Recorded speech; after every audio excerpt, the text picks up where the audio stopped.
El doctor Luis Apurda, que nos honra hoy con su presencia, es médico cirujano de la Universidad Central de Venezuela, tiene posgrado en pediatría y subespecialidad en medicina crítica pediátrica.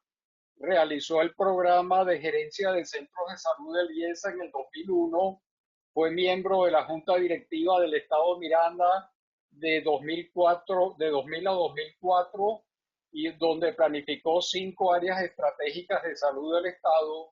Fue líder del proyecto Nuevo Hospital Pérez de León de Petare. Fue director médico del Hospital San Juan de Dios de Caracas, director de docencia e investigación de las instituciones prestadoras de salud de Sanitas y presidente del Comité de Bioética de la Clínica Santa Paula hasta el 2017. Después fue director médico de Digisalud, una empresa cuyo norte es unir a través de tecnología la voluntad de personas comprometidas con la salud de los más necesitados, y actualmente es director de investigación e innovación de Pegasi. También es profesor universitario en el área de bioingeniería e ingeniería clínica en la Universidad Simón Bolívar, y es coautor de un libro que se llama De empleados a empresarios, cómo planificar estratégicamente un centro de salud privado para potenciar su desarrollo. Bueno, Luis, bienvenido, y la audiencia es tuya, los micrófonos son tuyos. Les rogamos apagar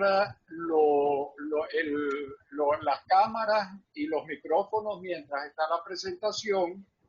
Y además de eso, les recordamos que vamos a responder primero las preguntas del chat y después vamos a dar el derecho de palabra. Adelante, Luis.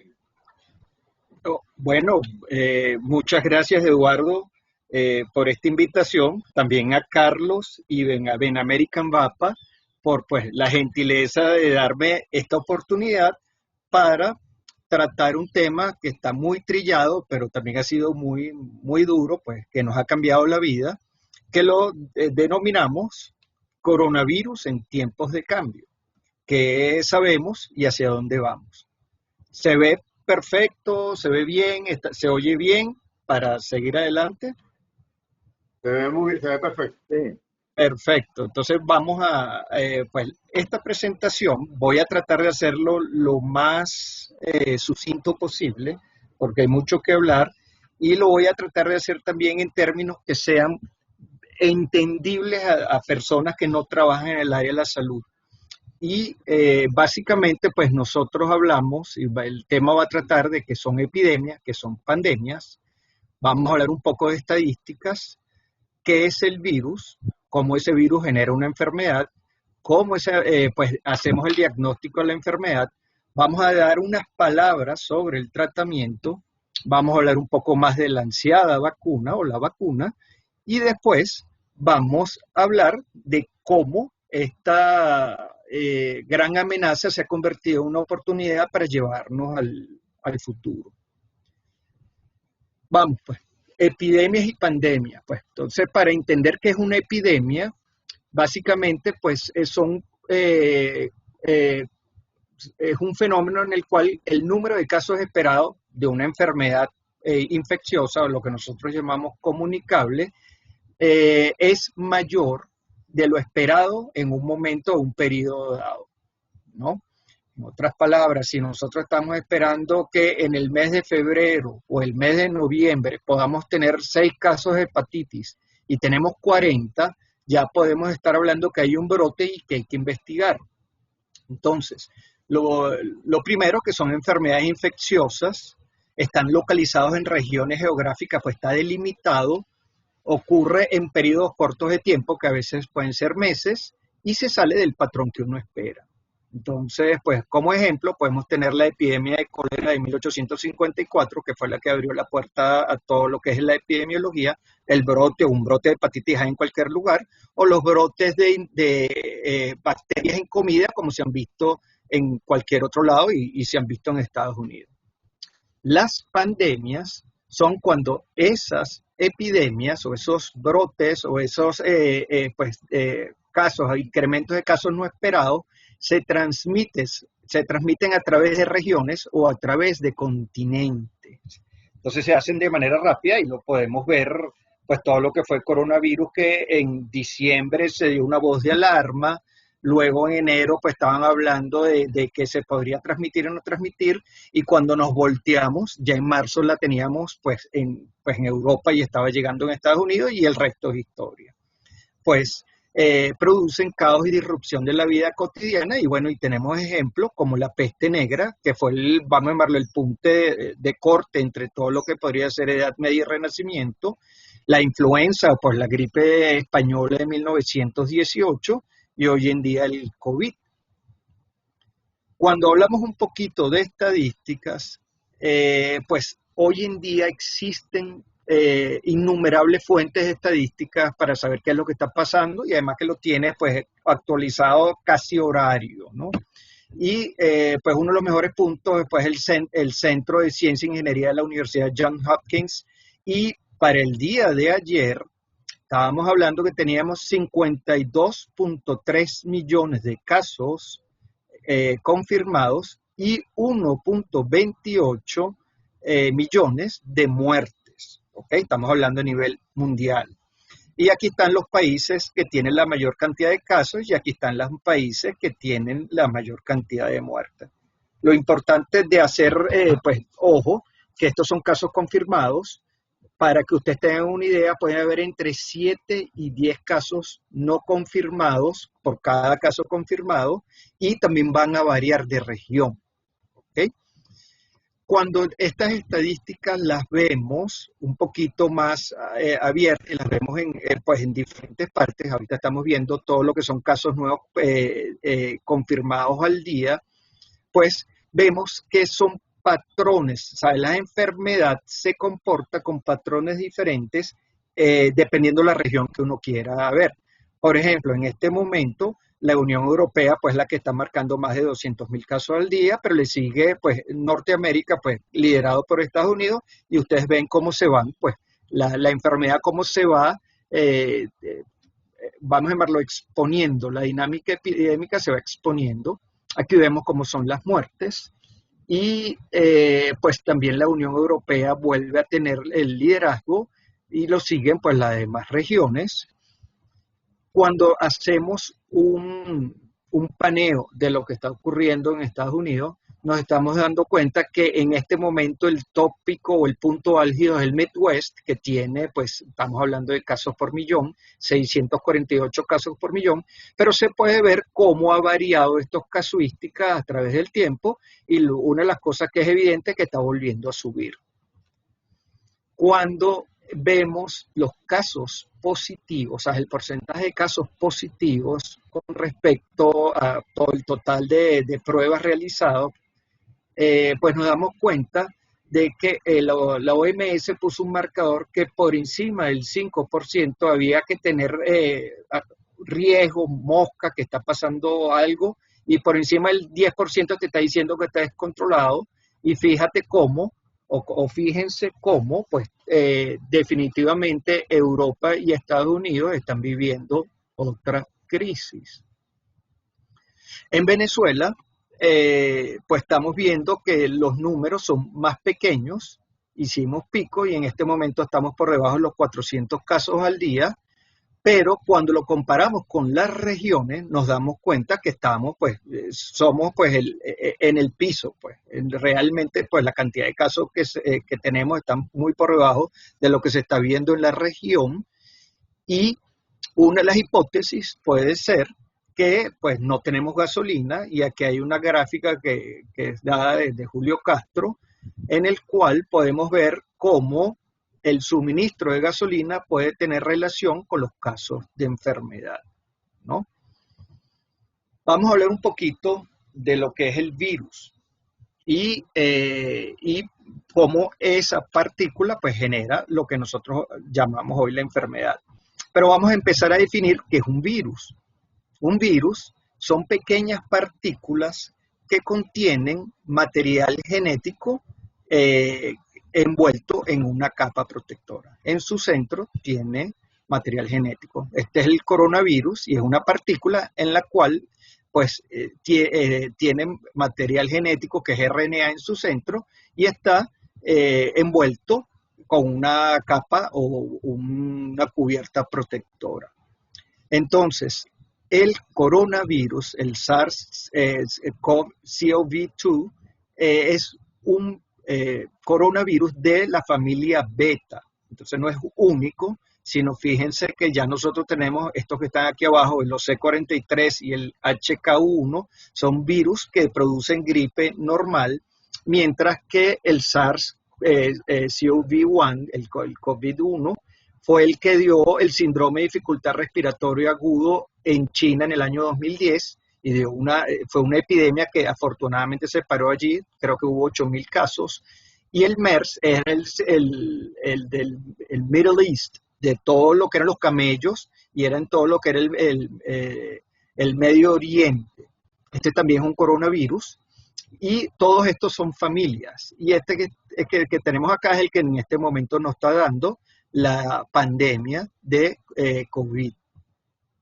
Este virus, pues, como lo hemos visto, tiene una envoltura en la cual la proteína de espícula o el spike protein va a ser, pues, uno de los puntos más importantes del virus porque es la que genera después todo lo que sería la estructura antigénica, es el que nos hace, pues, a nivel de cuerpo, detectar de que tenemos algo que no es del cuerpo humano y genera la respuesta inmune, anticuerpos.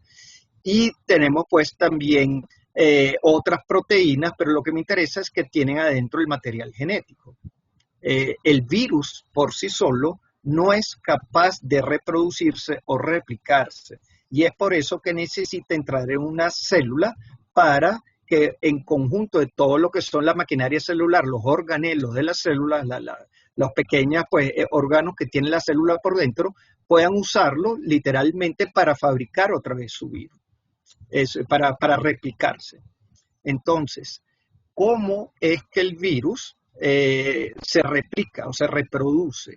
Entonces, aquí lo vamos a ver en esta imagen, que lo primero que tiene que hacer es que se tiene que unir a un receptor especial, que es el AC2, y eso lo hace a través de la proteína de espícula, el spike protein, que hace, tal cual un modelo de llave y cerradura, se une al receptor, se le abre la puerta, para llamarlo pues en esta metáfora, y el virus pues saca todo lo que es su material genético, lo despliega y pues lo empieza a decodificar y empieza a producir, por un lado, replicar otra vez el material genético, por otro lado comienza a producir las proteínas de su capa envoltoria, pues, y luego se ensambla para volver a salir.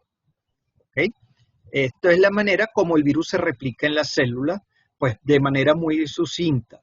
Esto es un proceso que puede durar horas y pueden hacer de cientos a miles de copias por célula. Es por eso que cuando uno tiene lo que se llama un periodo de incubación, en el cual desde el momento que tiene contacto con el virus hasta demostrar la enfermedad o tener la sintomatología, pasa un periodo de tiempo y en ese momento se va reproduciendo y uno tiene cantidades de virus que están a nivel de logs, ¿sabes? Que están a nivel de exponentes. Cuando uno pues lo está diseminando, pues se reproduce y tenemos cantidades impresionantes de virus en el cuerpo. La enfermedad, entonces vamos a analizarla de acuerdo a lo que se llama la tríade epidemiológica. Para que haya una enfermedad, en este caso comunicable o infecciosa, tiene que existir un agente causal, un medio ambiente favorable y un huésped susceptible, una persona que puede adquirirla, en este caso, la enfermedad. Entonces, el agente causal ya sabemos que es el SARS-CoV, que es el virus del síndrome de respiratorio agudo, que se originó en murciélago, pues pegó el salto a todo lo que eran los pangolins o los bisones y llegó al humano. eso pues también pues el virus fue cambiando para que fuera más virulente, pues la pudiera atacar más y en medios ambientes que eran propicios, pues que eran ambientes cerrados o ambientes con muchas personas, que había poca circulación de aire y bueno, en ese entonces no teníamos ningún tipo de barrera de protección porque no la estábamos utilizando. Y la otra cosa que fue fundamental era que ninguno de los seres humanos ha tenido contacto con este nuevo virus. Y es por eso que pues tenemos esta pandemia. Pues todos nosotros somos vírgenes ante este virus. ¿Cómo se transmite? Pues la mayor transmisión de este virus es por vía aérea. Y esto es básicamente por las goticas de saliva que nosotros expulsamos al hablar, al cantar, al gritar, estornudar o toser. Entonces, estas goticas, después de tanta pelea por la parte científica, pueden ser mayores de 5 micras, esto es el tamaño de un glóbulo rojo, o menores de 5 micras. Las mayores de 5 micras, pues no pueden flotar en el aire y se depositan en la superficie. Y es por eso que uno tiene que tener un distanciamiento de más de 2 metros, que se ha demostrado que a esa distancia la probabilidad de que realmente tú puedas transmitirlo a través de las goticas se minimiza. Los aerosoles, por el otro lado, son partículas que son más pequeñas y pueden flotar en el aire. Entonces, si pueden flotar en el aire, se pueden quedar suspendidas por un tiempo que pueden ser inclusive por horas. Entonces, si no hay un recambio de aire, si no hay viento, si está ambiente cerrado y con muchas personas, pues estás creando te estás ganando todos los numeritos para adquirir la enfermedad. Una vez que uno tiene la enfermedad, pues tiene lo que uno conoce, o hay otro concepto que se llama la tasa de contagio, que básicamente que una persona infectada, a cuántas personas puede transmitir la enfermedad. Entonces, originalmente se había pensado que era 2.5. Hoy en día se están manejando números menores. Lo importante entender es que cuando está por encima de 1, la epidemia sigue propagándose. Cuando está por debajo de 1, la epidemia se extingue. La otra cosa que es importante entender, que antes pensábamos que era homogéneo, ¿sabes? Todo el mundo que tenía enfermedad podía repartirlo o diseminarlo a 2 personas más o menos promedio, y así iba el modelo matemático. La teoría o lo que se está entendiendo ahora es que la enfermedad parece que es transmitida por personas especiales que no sabemos por qué la diseminan a grandes cantidades de poblaciones, que es lo que se conoce como el super spreader, ¿sabes? El super diseminador. Una sola persona puede contaminar a múltiples personas. Entonces se ha hablado de un ejemplo de creo que fue en Washington State, una persona que contaminó 80 personas del coro. Hay otro también caso que ocurrió en Corea del Sur, en el cual un karaoke también una sola persona contaminó a una cantidad importante, 30, 40 personas, y así sucesivamente. Entonces eso es lo que en este momento se está pensando, que el 20% de las personas contagiadas producen el 80% de los contagios. Eso es parte de lo que pues estamos entendiendo que está ocurriendo. Pues la enfermedad como tal, y esto es importante para después hablarlo en la parte del tratamiento, pues desde el momento que uno se pone en contacto con el virus hasta que presenta la sintomatología, es lo que se llama periodo de incubación. El periodo de incubación promedio son 5 días, puede durar más o menos, pero es lo que es promedio, y de aquí en adelante es que uno tiene la enfermedad. Entonces la enfermedad, como todos ustedes han leído, pues tiene estas características: fiebre, tos, anorexia, debilidad, mialgias, diarrea, también tiene anosmia o pérdida del olfato, y esto es una enfermedad que es relativamente larga. Las virosis normales, a partir del cuarto o quinto día, ya uno empieza a sentirse mejor y se va recuperando. Y fíjense que a partir del día 7, uno va pues teniendo toda la sintomatología como si fuera una virosis, pero a partir del día 7 pues llegas a un turning point, llegas a un punto, a una encrucijada. O te vas hacia la mejoría o vas hacia el grupo de personas que presenta dificultad para respirar, luego pues empeoras y puedes llegar a todo lo que son condiciones críticas. Entonces, aquí hay dos cositas importantes que podemos sacar. Del 40 al 45% de todos los casos, o pues todos los que tienen el virus, son asintomáticos. Y luego, pues el resto, cerca del 55%, son sintomáticos, que son los casos que conocemos, pues el que se enfermó, el que tuvo fiebre, etcétera, etcétera. De esos que se enferman, el 81% van a ser leves. Básicamente uno se queda en casa. Luego vas a tener lo que es, pues al llegar más o menos el séptimo día, pues empeoran, se van para el hospital y también vas a tener un 5% de esos en los cuales pues el cuadro se pone crítico y llegas a terapia intensiva. La mortalidad es global, se había calculado, está en este momento en un 2.79%. Fíjense que Estados Unidos está en 2.71, pues nosotros en este momento, de acuerdo a la data oficial, estamos en 0.84. Es importante entender, y creo que ya todos ustedes lo manejan, que uno dice, caramba, la mortalidad es relativamente baja, pero les pongo el caso de la influenza, en la cual la mortalidad de influenza o el flu o la gripe de invierno está entre el 0,1 y el 0,2%. Entonces, claro, cuando ustedes sacan matemáticas y tienen toda una población, tienen 7.1 billones de personas a ser infectados, cuando ustedes calculan la mortalidad de un 2.79, ya en vez de los 2.5%, es muchísima gente. Pues, ¿cómo se distribuyen los casos? Pues, para tener estas gráficas, pues tenemos que tener mucha data y muy bien montada, pues Estados Unidos es uno de los que los tiene. Fíjense que la distribución de casos es bimodal. En los jóvenes son uno de los que tienen mayor cantidad de casos y después los adultos mayores. Probablemente tiene que tener relación con el awareness o la sensación de que no me va a dar a mí o me da y son casos leves. Y esto es posible, la gente pues que se puede infectar, lo que se llama el household infection, es que los traen los jóvenes y se los pegan a las personas mayores. Lo que sí es importante entender es las muertes por edad, que sí es evidente de que a medida que uno tiene mayor edad y tiene mayor comorbilidad, diabetes, hipertensión, pues todo lo que son enfermedades oncológicas, etcétera, la mortalidad va aumentando.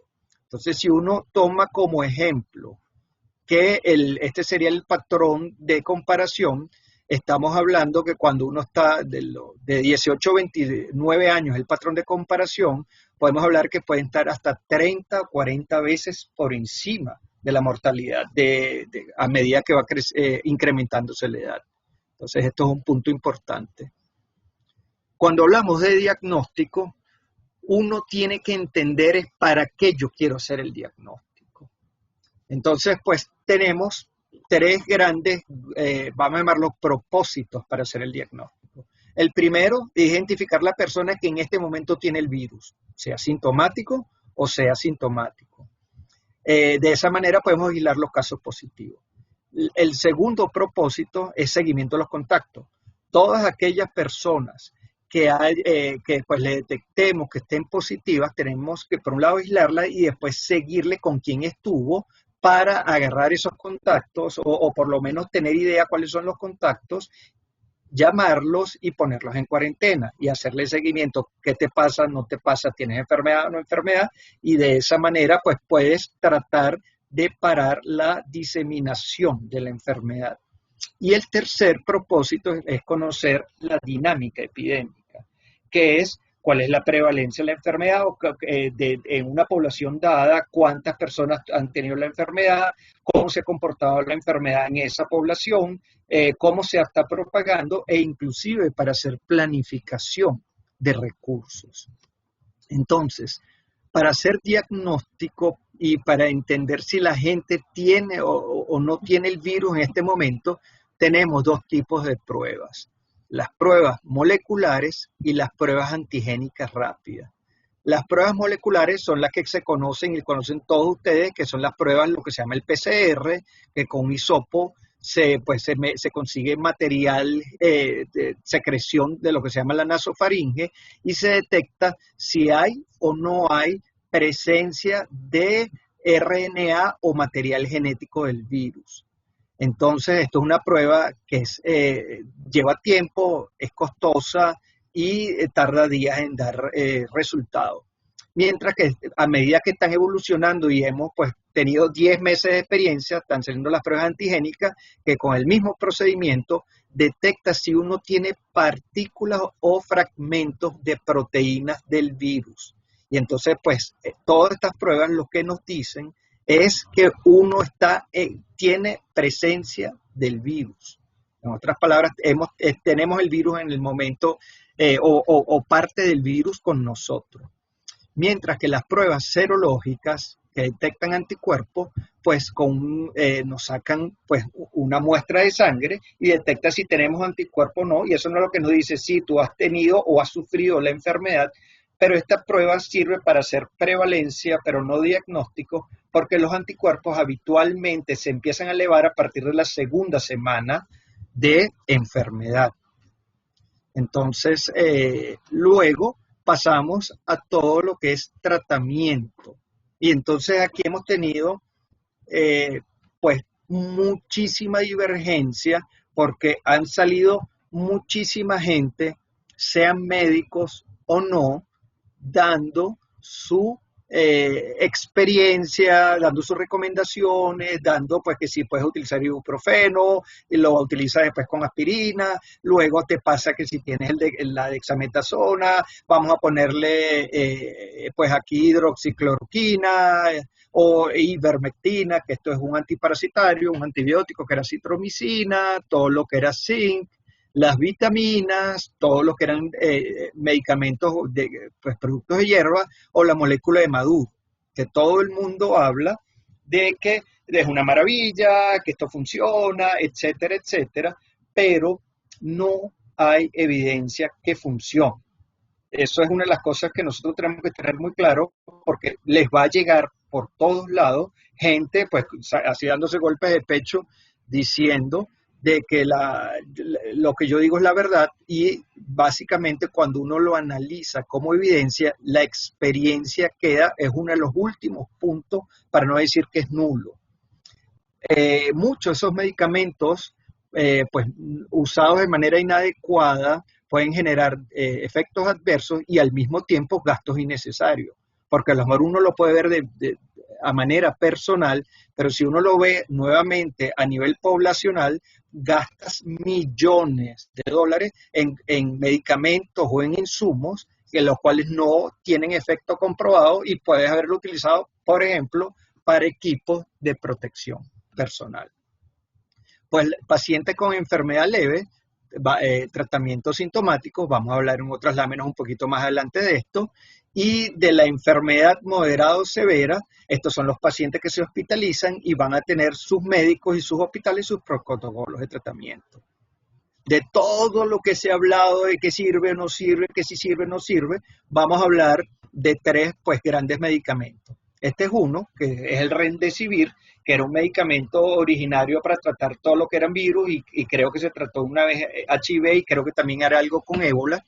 Y básicamente se demostró que en los pacientes hospitalizados, que estamos hablando de enfermedad moderada, pues que podían recibir el tratamiento, iban a tener mejoría, pero en tiempo. O sea, salían más rápido del hospital, pero no en mortalidad. Pero se llegó a la conclusión de que sí, pues había una recuperación significativa, más rápida, pues significativamente, con Remdesivir que sin Remdesivir.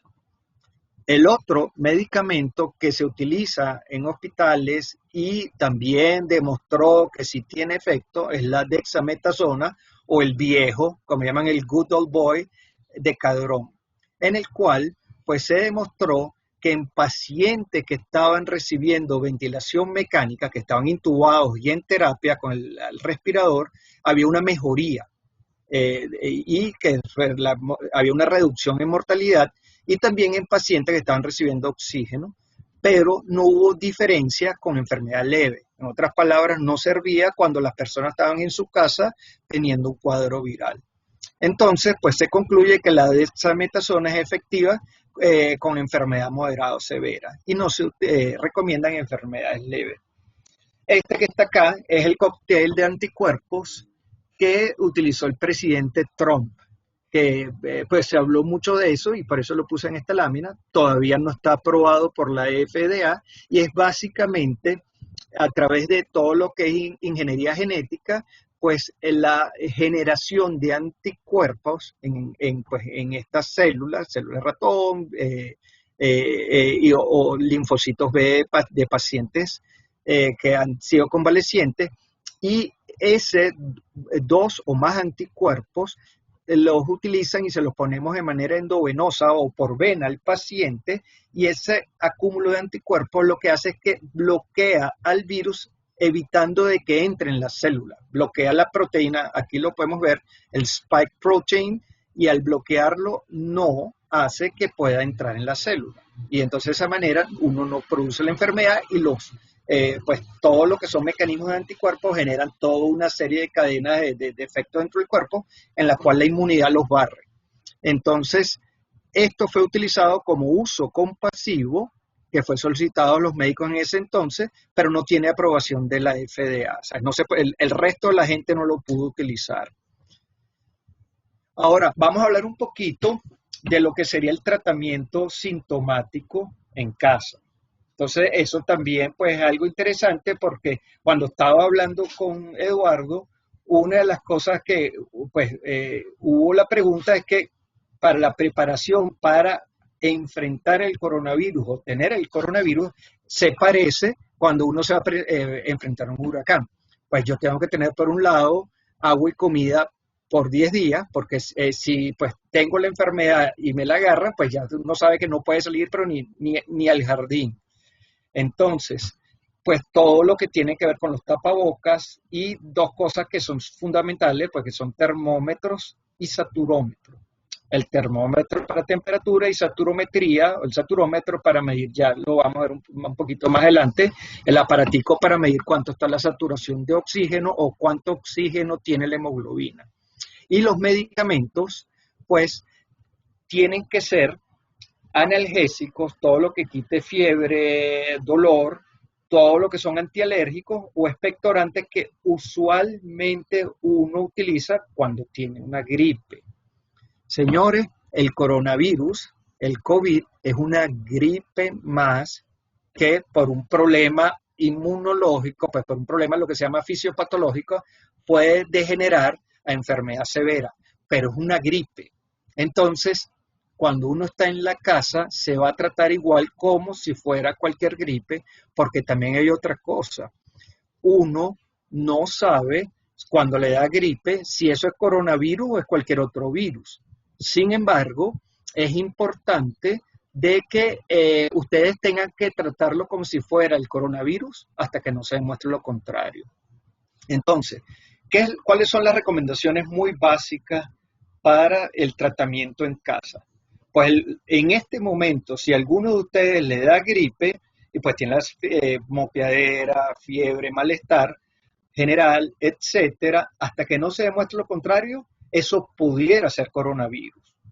Entonces, hay que llamar a su médico o a su servicio de salud para pues informar que tiene esa situación. Lo segundo que hay que hacer es que busque la mejor habitación, una habitación con baño, y trate de aislarse. ¿Sabe? Ese va a ser su búnker por los próximos 10 días. ¿Ok? Entonces, lo posible es que no salga de la misma, pues pueda utilizar el baño allá, y todas las personas de la casa, pero en especial la persona que en este momento está enfermo, tiene que usar tapaboca, porque recuérdense que el tapaboca es para evitar de que la persona no pueda diseminar el virus hacia otras personas. Eso es importante.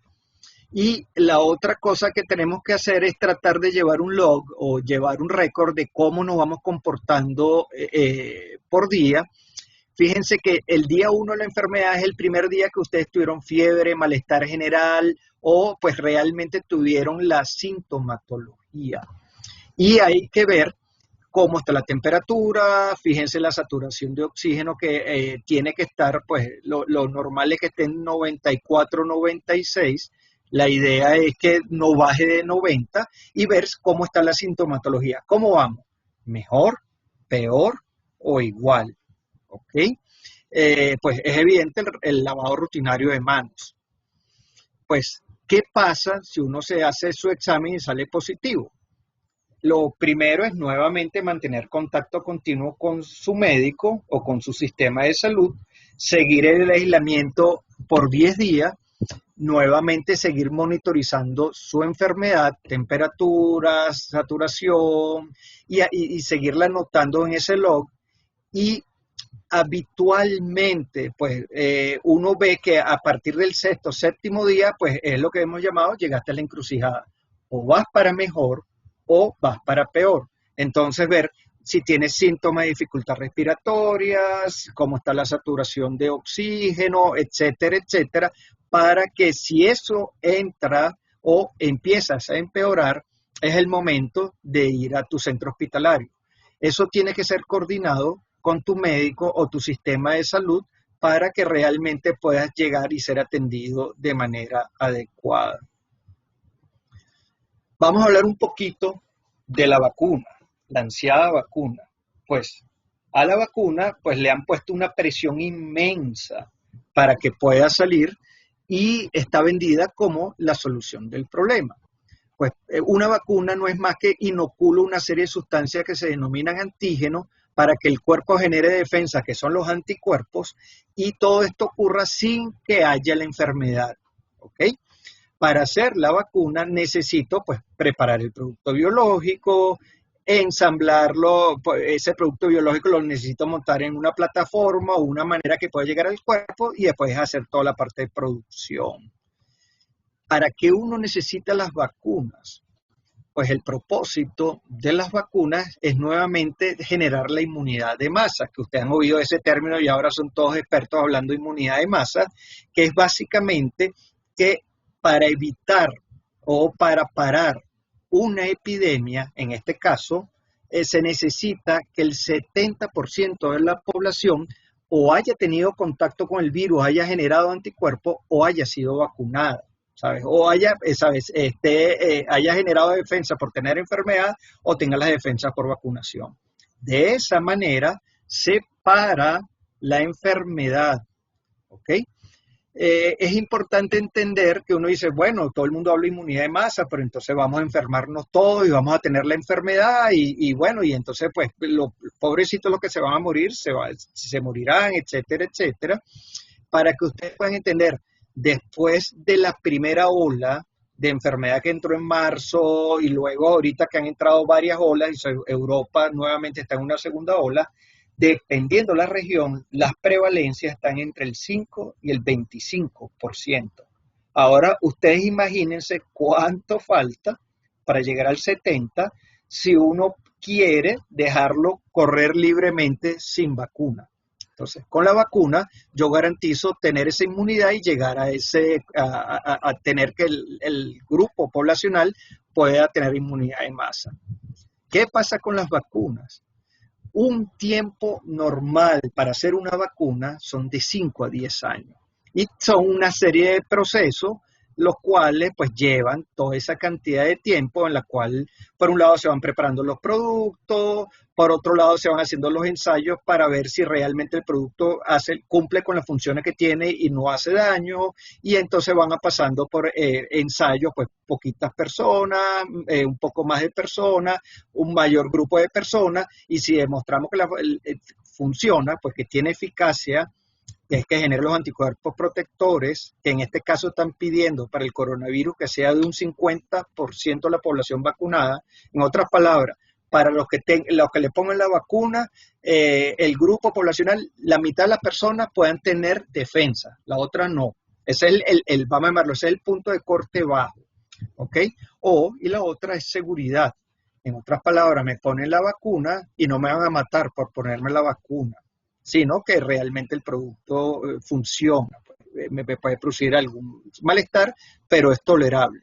Entonces fíjense que de 5 a 10 años lo bajaron a 18 meses y como ustedes lo ven, lo comprimieron. Muchas de las cosas que se hacían en series las estamos montando de manera paralela y la idea es que se pueda hacer un licenciamiento de emergencia. Y mientras tanto, pues las casas comerciales están pues apostando a producir en escala a pesar de que no sepan si realmente van a tener el resultado deseado o esperado. ¿No? Hay una apuesta básicamente por lo que hemos hablado que hay una carrera.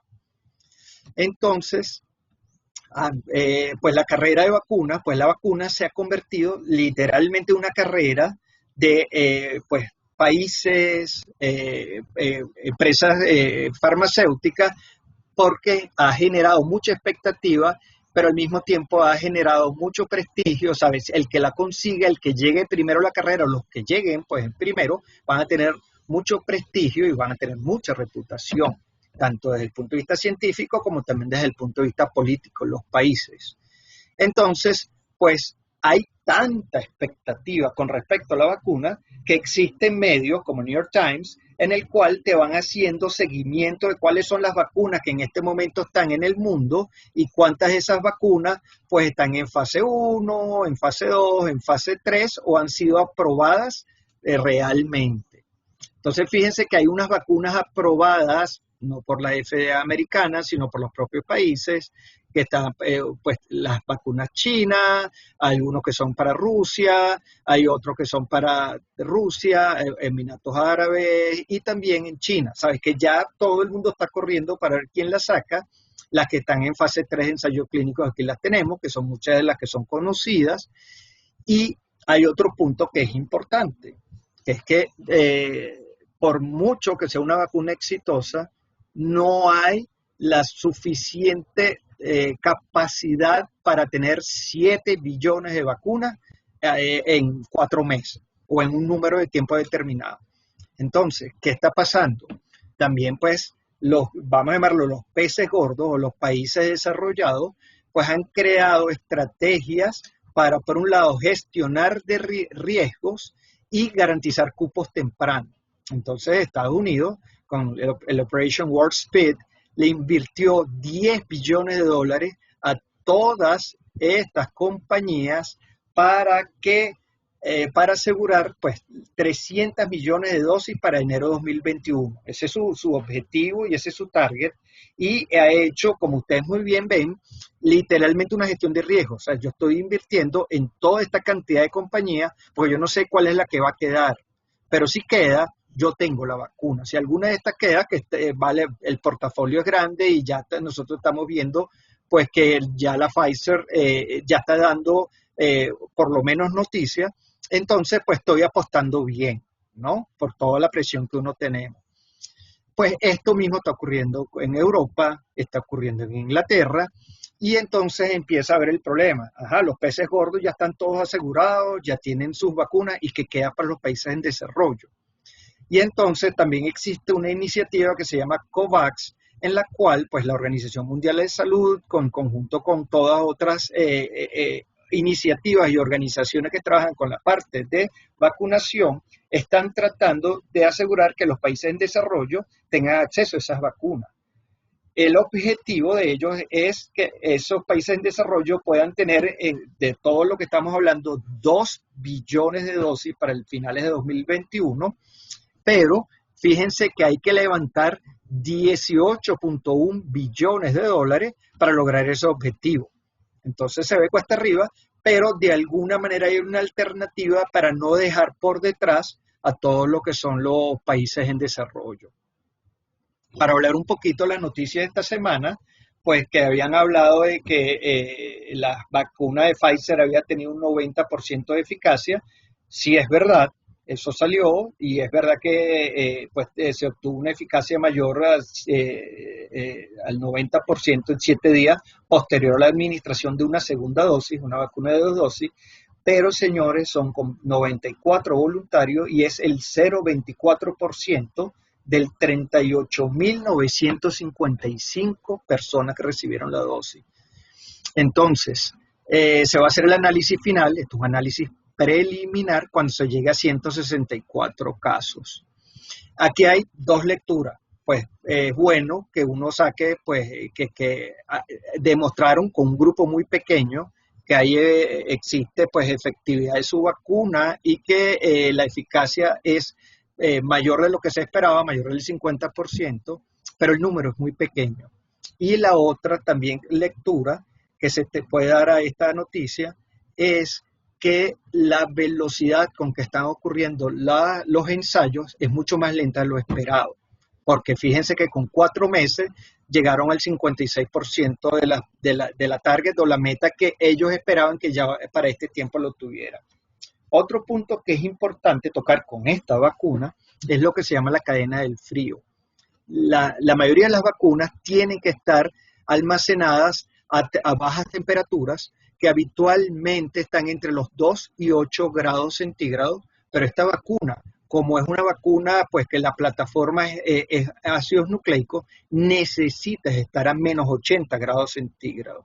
Esa logística de implementación a nivel mundial no está dada. Entonces, pues hay que, si esta fuera la vacuna ganadora, hay que crear toda una logística para lograr que la vacuna llegue con éxito a ponerse el individuo. Cuando analizamos nuevamente las vacunas, en este momento hay más preguntas que respuestas. Pues, ¿generarán la cantidad de anticuerpos requeridos? No lo sabemos. ¿Cuánto tiempo durará la protección?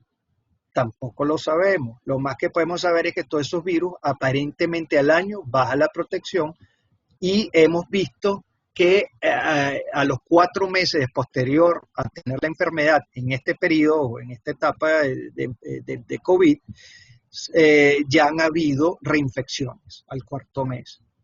Los anticuerpos generados no potenciarán la enfermedad dependiendo de qué tipo de anticuerpo sea la respuesta del cuerpo con respecto a lo que le están inoculando.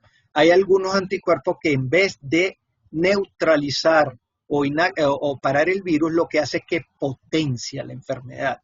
Entonces, no sabemos si eso va a ocurrir o no va a ocurrir. ¿Protegerán a más del 50% de los vacunados? Bueno, la vacuna de Pfizer parece que sí. Esta parte de diseminación del virus también es importante porque muchas de las personas, si me ponen una vacuna intramuscular, me puede proteger a mí para que no tenga enfermedad, pero como la enfermedad entra con el tracto respiratorio, el virus pudiera replicarse a través del tracto respiratorio y yo pudiera transmitir la enfermedad.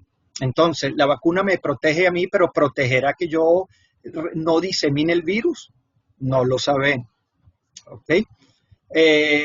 Lo que hemos hablado, pues los estudios fase 3 todavía no hay resultados confiables, de hecho no hay resultados, el otro es un resultado preliminar por el poco volumen de voluntarios y también los voluntarios que han estado pues incluidos, que están en los estudios, no representan a toda la población. Entonces, como tenemos baja demora en la generación de resultados, empiezan a ver lo que se llaman la opción de Human Challenge Trials. En otras palabras, que eso se está pensando hacer a partir de enero del año que viene, que los grupos de personas se le coloque la vacuna y una vez colocada la vacuna, de manera experimental le inoculemos el virus. Y de esa manera, de manera controlada, yo puedo tener resultados expeditos en vez de esperar todo este tiempo que la persona se infecte de manera natural. Y hay otro punto que es de gran importancia, de que el tema de la vacuna se está tornando en un problema político. Y hay presión sobre el mundo científico. Y al haber presión sobre el mundo científico y el público en general empieza a ver que hay una pugna entre la ciencia y la política, puede generar desconfianza en la población.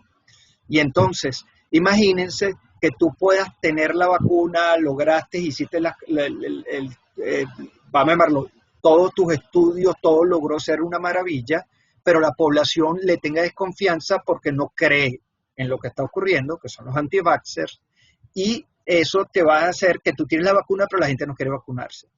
Y también los laboratorios no quieren entrar en esa fase porque no solamente están haciendo la vacuna de coronavirus, ellos también tienen vacunas para todo, pues, por un lado tienen vacunas para todo lo que es sarampión, polio, imagínense todas las vacunas que se le ponen a los muchachos, meningitis, hepatitis, etcétera. Y si alguien comienza a generar desconfianza o empiezan a pensar que el laboratorio lo está haciendo por la presión del otro lado, les puede tumbar pues todo lo que es la reputación y por ende el uso de sus vacunas. Entonces, eso es algo que también en este momento está en boga, que tenemos que ver cómo se maneja. Pues la ansiada vacuna será la panacea. Hay una falsa expectativa de que la vacuna resolverá el problema, nos vacunamos todos, esto es una maravilla, se acaba la epidemia y retornamos a la normalidad. Pues eso en este momento no parece.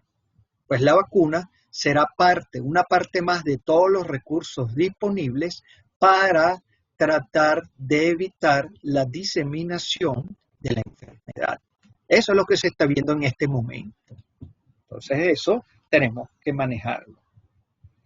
Cuando hablamos ya del futuro y en la parte final de esta presentación, pues lo que nos queda claro es que estamos en tiempos de incertidumbre, en lo cual se espera que haya brotes de la enfermedad en diferentes regiones y sean independientes de una región a otra y se tengan que manejar de manera diferente.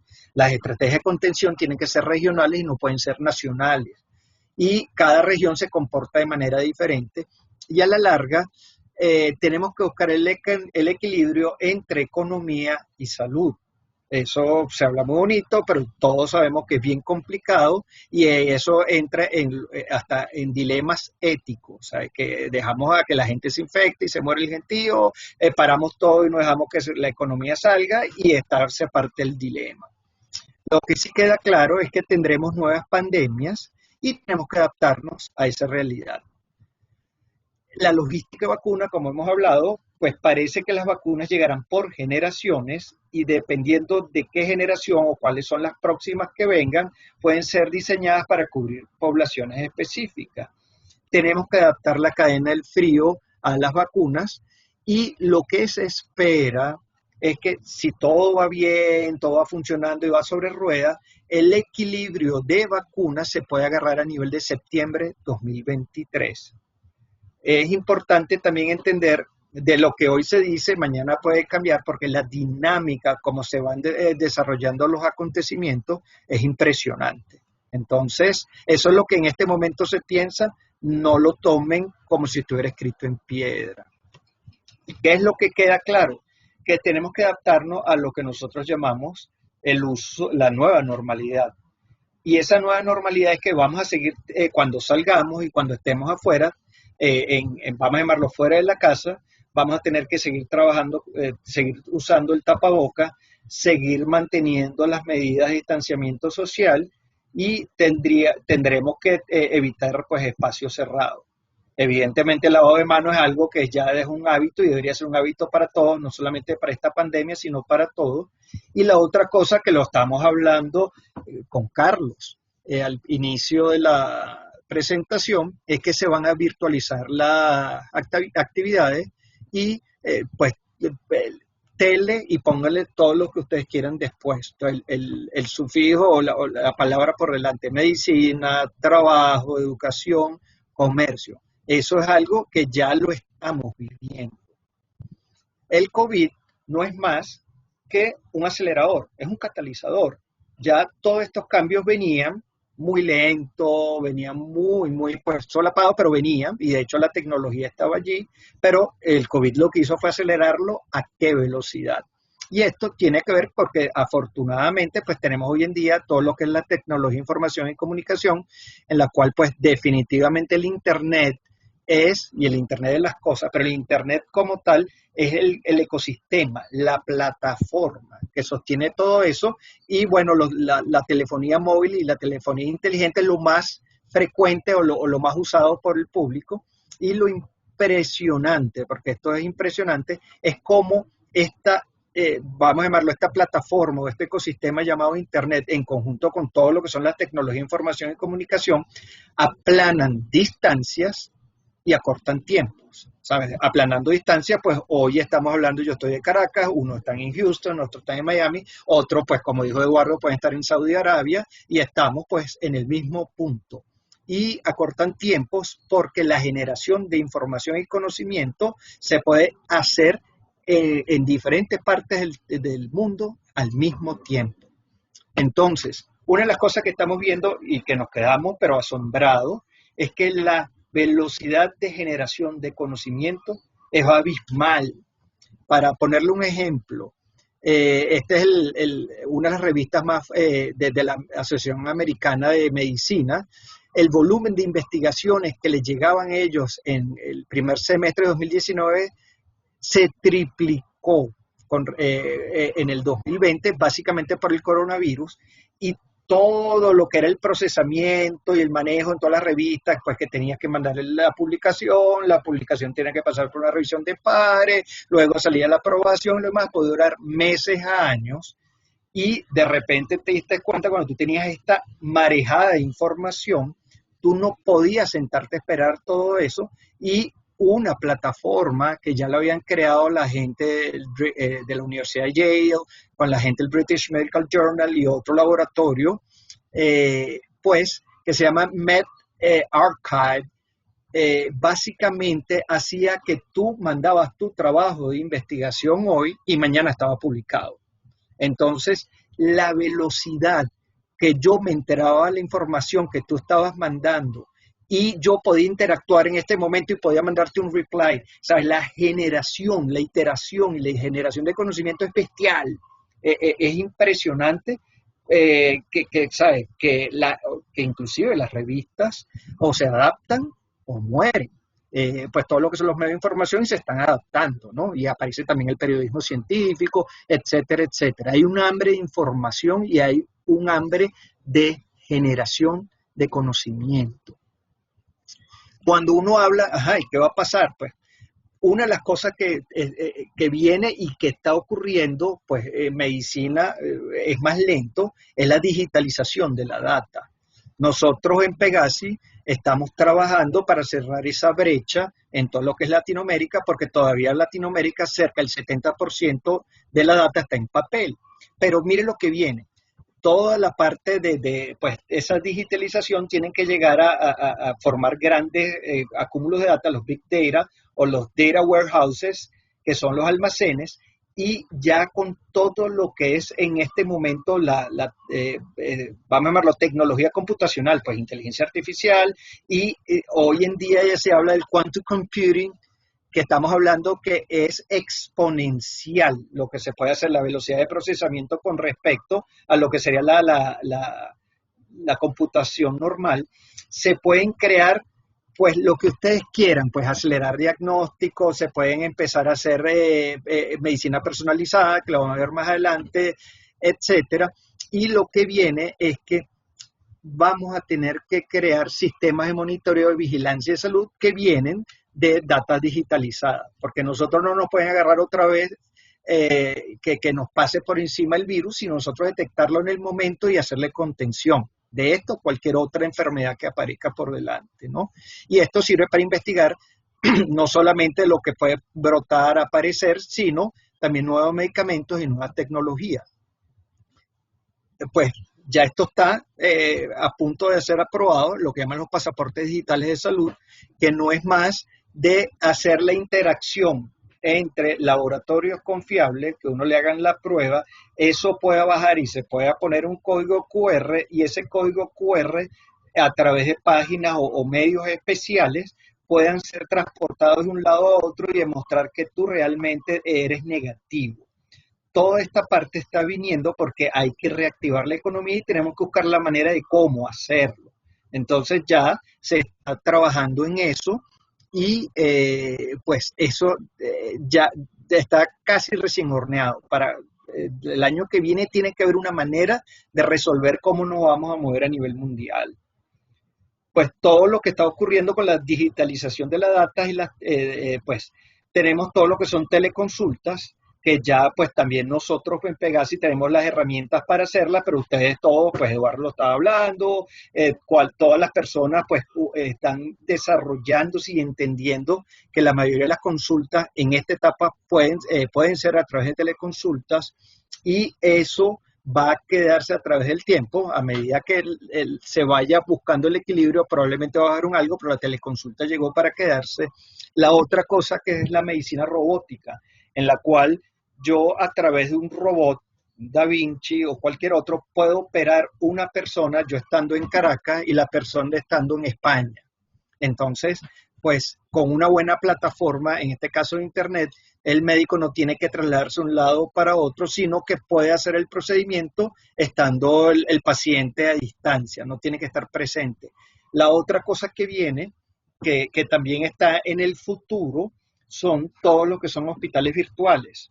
Imagínense ustedes que el médico que ustedes tienen, pues, que es venezolano, que en este momento está en Londres, porque está, pues, como una compañera mía que es gastroenterólogo, tú le pidas una consulta estando en Caracas, o estando en Miami, o estando en Houston, y ella te pueda hacer la consulta y te pueda generar tanto informes como récipes, y tú los puedas pues mandar o los puedas resolver estando en donde estés.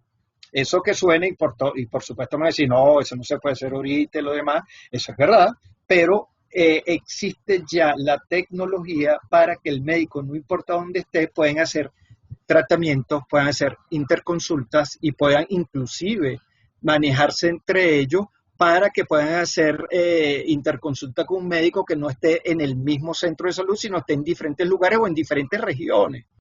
Porque la otra cosa que va a ocurrir es que el mejor lugar para curarse es su casa. ¿Okay? Entonces, a medida que pues toda esta tecnología va avanzando, pues los equipos tecnológicos y la mayoría de los equipos pues van a ser equipos en el cual pues sea menos invasivo, y por el otro lado pues pueda trabajarse lo más pronto posible o lo más rápido posible. Hoy en día los APP, puedes hacer ecos con celulares, puedes tener los EKG con relojes, o sea, los electrocardiogramas por relojes, etcétera, etcétera. Y la idea es que definitivamente nosotros en el futuro lo que viene es lo que se llama la medicina genómica. La medicina genómica quiere decir que podemos trabajar con nuestros códigos genéticos, el genoma humano, y podemos prevenir enfermedades o predecir de que vamos a sufrir. Entonces, aquí nuevamente, imagínense que con ingeniería genética podamos tener, con ingeniería genética, podamos tener, entrar en los genes y cambiarlos. Eso todavía no ha ocurrido, pero puede ocurrir. Y entonces esa va a ser la medicina que va a ser hecha a la medida del individuo, medicina personalizada. Lo que hoy nosotros conocemos como medicina va a ser así como la medicina del pasado. Esto va a ser el futuro. El futuro es mejor no enfermarse que tratar la enfermedad. Eso viene, y eso viene a medida que nosotros tengamos mayor poder de información. Y eso viene a través de la data digitalizada. Y es allí donde ya nosotros en Pegasi pues estamos formando todo lo que son consultorios virtuales, en los cuales ya tenemos historias clínicas electrónicas para 30 especialidades, manejamos todo lo que es imagenología, laboratorio, anatomía patológica, para que también pues salgan todos los que son informes médicos y récipes en línea, y pues el médico pueda tener suite de estadísticas personalizadas, e inclusive tenemos módulos de teleconsulta en la cual pues uno puede hacer la teleconsulta, la consulta, vamos a llamarlo a distancia, con seguridad. No es que la estoy haciendo vía WhatsApp o vía FaceTime, que ahí puede agarrar a alguien, se puede meter, y esto lo estás haciendo con todos los que son estándares de seguridad a nivel internacional, y puedes usarlo desde cualquier dispositivo en el cual pueda tener una cámara. Y pues con esta cerramos, que después de todo lo que nosotros estamos esperando para el futuro, pues creemos y es nuestro deber, que por lo menos en Latinoamérica tenemos que cerrar la brecha existente entre todo lo que es la medicina de papel para llevarla a la parte digitalizada y que la información de salud, pues debidamente estructurada y procesada, pues es una herramienta poderosa para mejorar la vida de la humanidad. Con esto termino. Muchas gracias. Bueno, Luis, muchísimas gracias a ti, vale. Es impresionante todo lo que nos has pasado de información. Para los que han preguntado, no solo la charla va a estar disponible, sino también la presentación que generosamente Luis nos ha entregado. Y además de eso, la presentación a su vez tiene hipervínculos donde ustedes pueden ir a las fuentes originales y pueden consultar las fuentes originales y pueden hacerle seguimiento. Tenemos una serie de preguntas acá y vamos a empezar por la primera, que dice que si se pueden confiar en las estadísticas de Venezuela, ¿quién las da? Ok, muy buena pregunta. Las estadísticas de Venezuela son las estadísticas oficiales. Lamentablemente, si me preguntas a mí, tratando de ser lo más riguroso posible, yo diría que no son confiables. ¿Okay? Y de hecho yo también saco boletines estadísticos semanales y cuando saco eso a veces pienso que lo que tú estás viendo no es real. Pues. Eh, Eso es lo primero que te podría decir. Pues ha habido, cuando tú lo comparas con todo lo que es la Asociación Científica, FICMAN, que es la Ciencias Físicas y Matemáticas, la Academia de Ciencias Físicas y Matemáticas, que saca modelos computacionales, pues te das cuenta de que son estadísticas, ¿sabes? Van totalmente diferentes las estadísticas que ellos sacan con respecto a lo que está sacando el gobierno. Sí hay también una realidad que cuando tú hablas también en el sector privado, han disminuido los casos de la enfermedad. Entonces, uno, como no tiene una contraparte para llevar la parte metodológica de saber qué es lo que está ocurriendo, pues no la tenemos. Pues cuando tú vas y hay otros grupos de personas, como el Médicos Unidos por Venezuela, que estaba tratando de llevar una data, pues no tiene la metodología suficiente para decir esta data vale, la otra data no. Entonces, pues nos tenemos que quedar con lo que dice el gobierno, que es información oficial, con respecto a lo que son las proyecciones de AFICMAN, en las cuales pues hablan de que podrían estar en el orden de los 7.000 casos. Ahora bien, lo que también siempre hablamos es que los muertos no se pueden ocultar.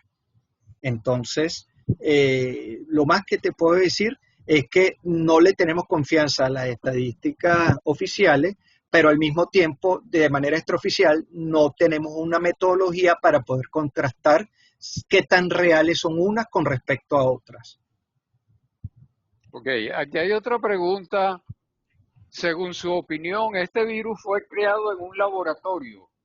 ¿Por qué China ha sido más efectiva manejando el virus y reactivando su economía comparado con Estados Unidos y Europa? Ok, muy buena pregunta y todo parece indicar, todo lo que uno ha leído, ha buscado, de que el virus no fue creado en un laboratorio, sino el primero que se lo hubiera agarrado y se lo hubiera llevado por los cachos de Estados Unidos, porque realmente una de las economías que están destruidas, o sea, que le dieron durísimo en la economía americana. No se ha demostrado que se ha creado un laboratorio. Eso es lo que en este momento te puedo decir con respecto a eso. ¿Por qué China lo ha controlado? Primero, no estamos claros si las estadísticas que ellos están sacando son reales o no. Nuevamente podría ser lo que está ocurriendo en Venezuela. Ellos sacan una cifra, las cuales no estamos claros cuál es la transparencia de esa cifra.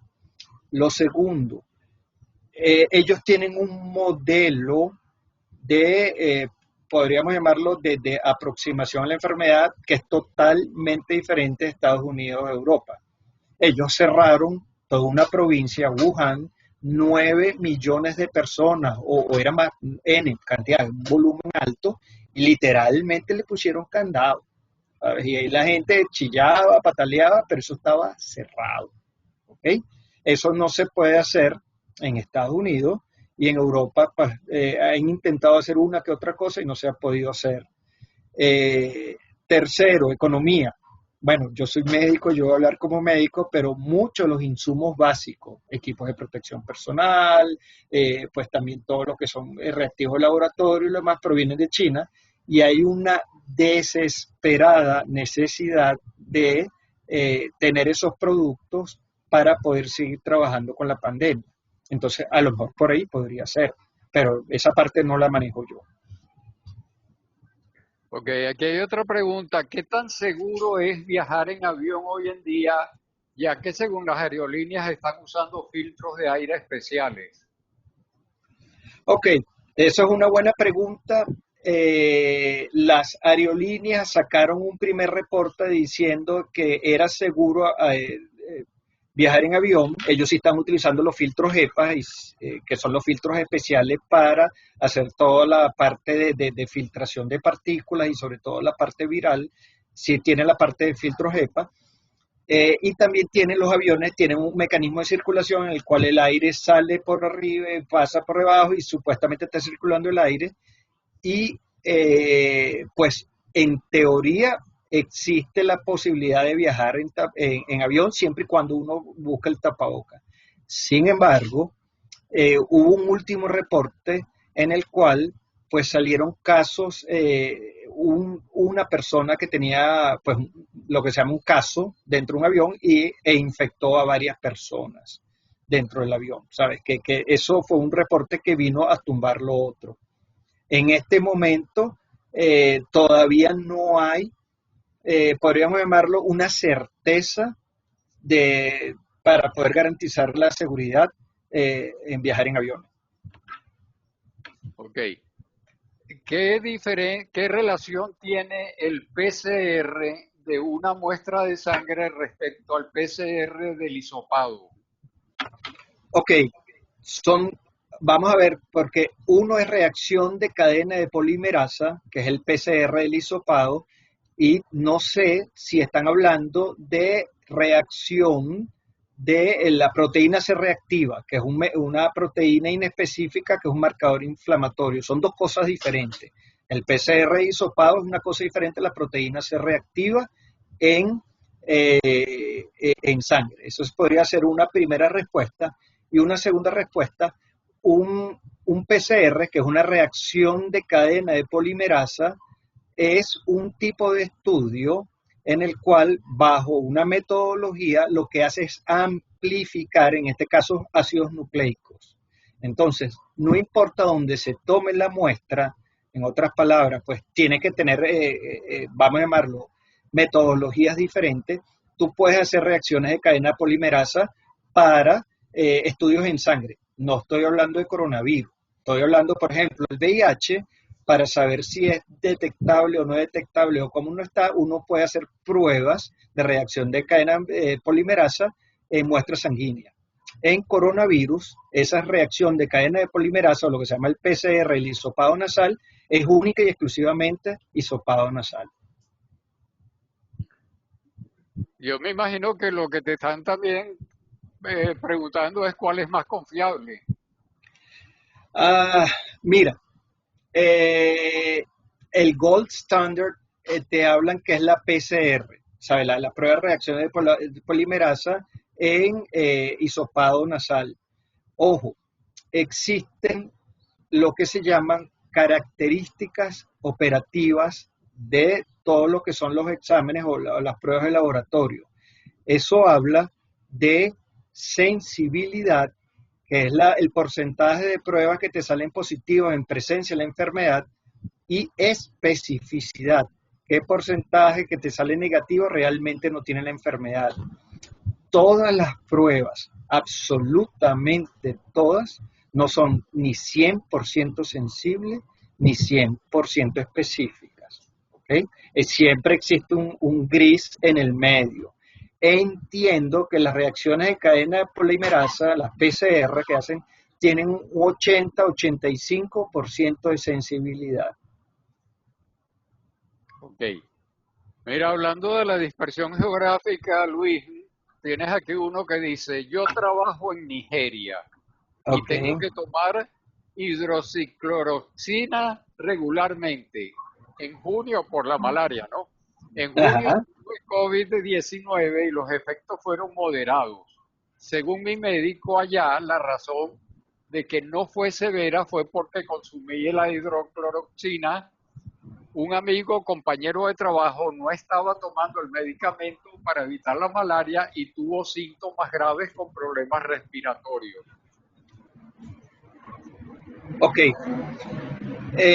Fíjate qué interesante esa persona, porque la hidroxicloroquina en algún momento se habló que podría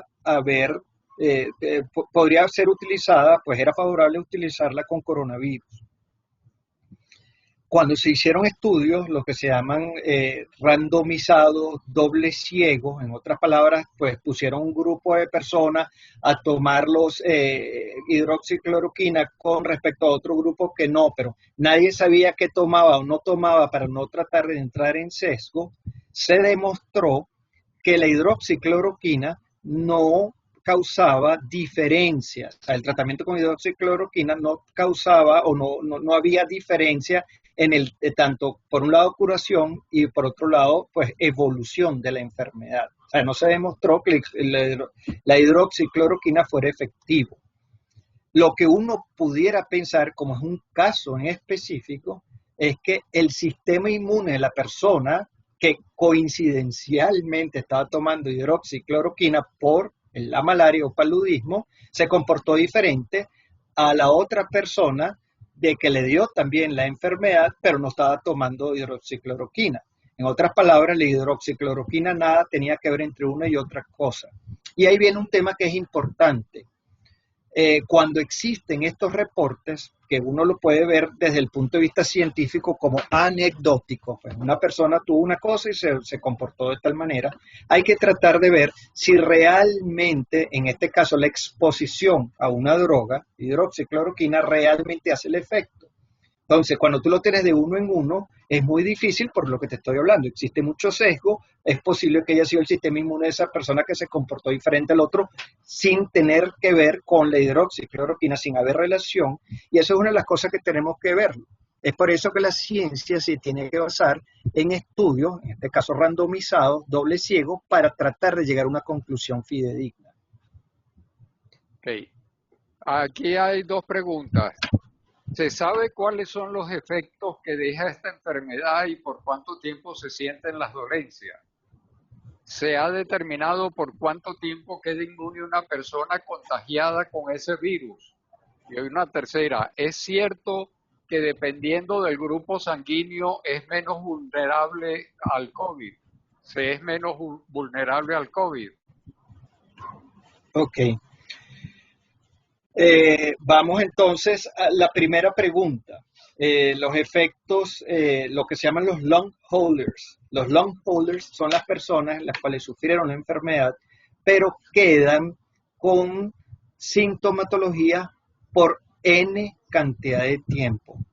Todavía no sabemos cuánto tiempo duran. Hay unos que le duran 3 meses, otros 6 meses, otros 9 meses y otros que todavía tienen algún tipo de sintomatología, que puede ser lo que llamaban el mental fogging, en otras palabras, que tú te sientes así como que si tuvieras metido una nube dentro de la mente, te cuesta pensar. Hay otros que tienen mialgia, artralgia, hay otros que tienen arritmia, hay otros que tienen pues diferentes enfermedades, diferentes, perdón, sintomatología, y realmente, como es una enfermedad novedosa, recuérdense, estamos en el mes 11 y realmente esto comenzó y empezamos a tener idea hace casi un año. De resto no sabíamos, estamos aprendiendo. Esa es la primera, no sabemos cuánto dura y no sabemos qué es lo que, con qué dura, ¿no? Con respecto a cuántos quedan inmunes o cuánto dura la inmunidad, tampoco lo sabemos, ¿ok? Estudios de los primos coronavirus, que son los que hemos hablado, los virus comunes de la gripe, hablan que la inmunidad te puede durar un año y posterior al año cae. ¿Qué es lo que hemos visto con coronavirus? Que hemos encontrado casos de que hay recurrencia o se repite la enfermedad y se han encontrado que al cuarto mes de haber cursado la enfermedad ya tienes una recurrencia, una enfermedad nuevamente por nueva reinfección, o sea, es otro virus, pero no es infección, no es reinfección, sino una nueva infección. Te pusiste, contagiaste nuevamente con coronavirus. Entonces, no lo sabemos. Esa es parte de las, vamos a llamarlo, preguntas que tenemos que irnos respondiendo a medida que pase el tiempo. Y con respecto a los grupos sanguíneos, sí se ha hablado algo de que hay algunos grupos sanguíneos en los cuales hacen que la enfermedad, vamos a llamarlo, sea, no sé si la palabra podría ser proteger, pero si hay, pareciera que hablan que existe relación, que hay enfermedad que es más leve con grupos sanguíneos y con otros no. Hablan, no sé si es el A y el O, no lo manejo ahorita, no. He leído algo, pero no lo tengo en mente. Pero nuevamente, hasta ahora no hay, vamos a llamarlo, una evidencia que un grupo sanguíneo mejora o empeora o ayuda o desayuda a la enfermedad. Eso todavía no se ha demostrado y no hay evidencia de eso fidedigna. Ok, te preguntan si todos los contagiados de COVID presentan cuadro febril. Ok, no. Fíjate que eso es algo importante. Del universo de personas que adquieren el virus, que se contagian, el 45% de las personas, 40-45, no presenta ningún síntoma. Nada. ¿Ok? Y ese puede estar caminando, puede estar, vamos a llamarlo, haciendo sus actividades normales y ni siquiera sabe que tiene el virus. ¿Ok? Esos son el 40-45%. Del resto de las personas que presentan sintomatología, cerca del 85-90% presentan fiebre, pero recuérdense de que no hay enfermedades, sino enfermos. La enfermedad no es más que la manifestación de que tiene una persona debido a la respuesta de su sistema inmune. Entonces, en medicina no hay ni siempre ni nunca. Ok.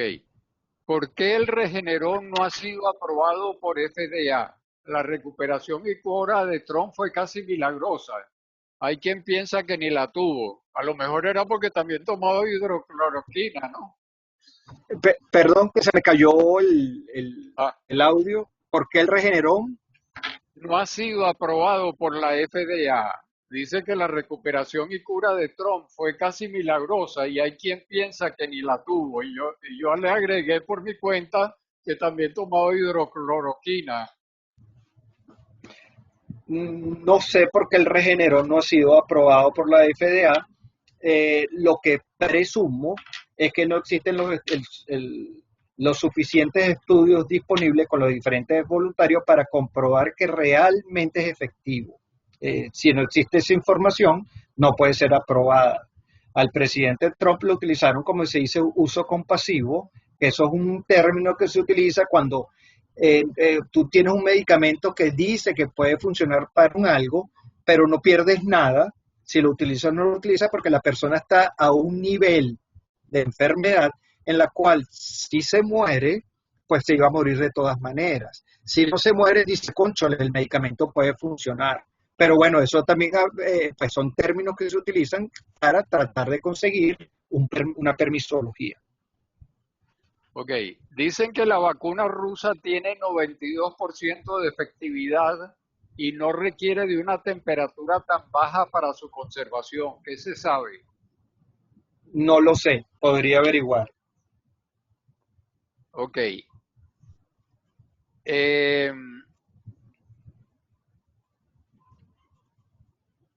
Espérate un momentico.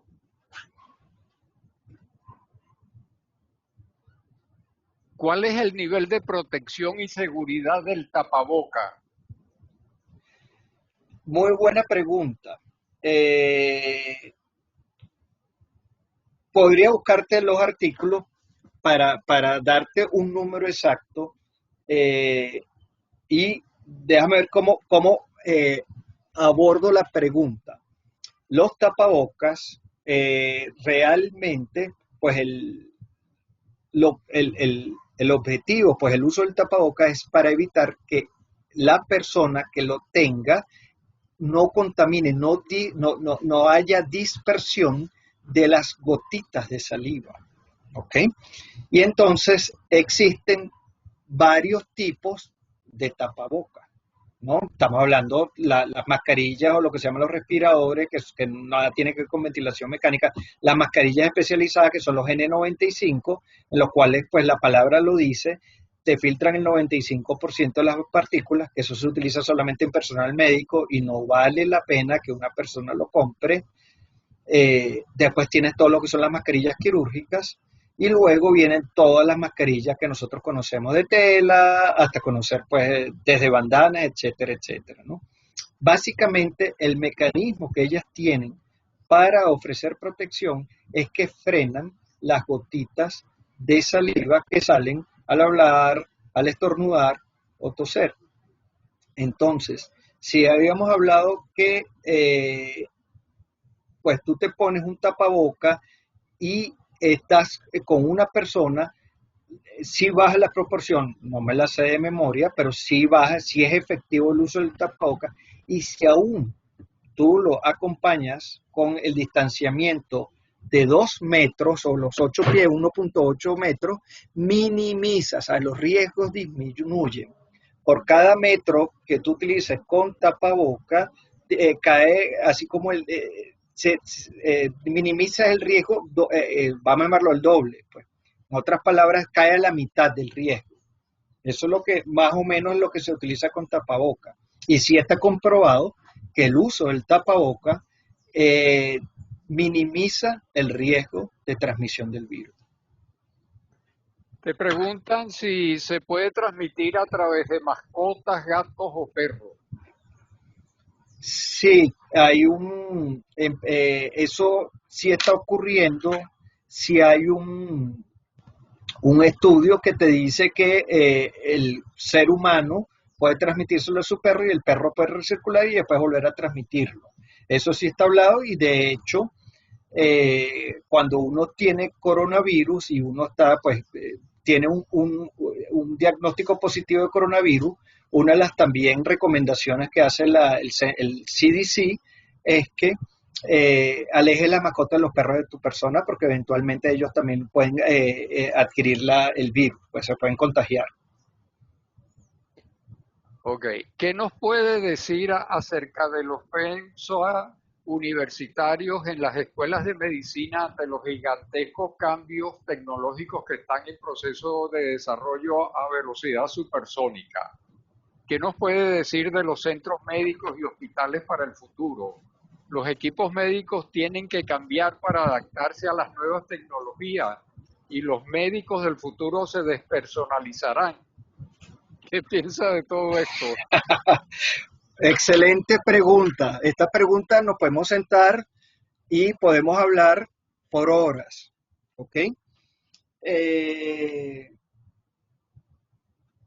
Sí, tiene que haber un cambio. La medicina es ciencia y arte. Y la parte científica, pues mucha de la podemos aprender a través de todo lo que son este tipo de tecnología. Eh, pues la parte, podríamos llamarla la parte teórica. Por ejemplo, MIT sacó toda una serie de webinars de coronavirus en el cual pues estaba abierto al público. Yo lo tomé y era muy sabroso ver que tú estabas recibiendo clase de un premio Nobel de virología. Entonces hay que verle, yo le escribí a la gente de MIT diciéndole que esto es un lujo, ¿ok? Eso viene en el futuro, ¿sabes? En otras palabras, tú no tienes que irte a Boston a sentarte allá con MIT para ver una clase, sino que la puedes recibir ahorita y recibir este tipo de información. Pero también la medicina es un arte, que es la práctica. Esa parte sí la vamos a tener que hacer todavía pues con los hospitales o con los centros de salud en los cuales pues tengamos que sentir y percibir el paciente. Sí va a haber cambios en los equipos porque la tecnología está haciendo que los equipos, en vez de ser muy grandes, y eso eran los conceptos que se utilizaban en los años 50, que los hospitales eran unos, vamos a verlo, unas estructuras inmensas con unos espacios altísimos, entre otras cosas, porque la tecnología no cabía.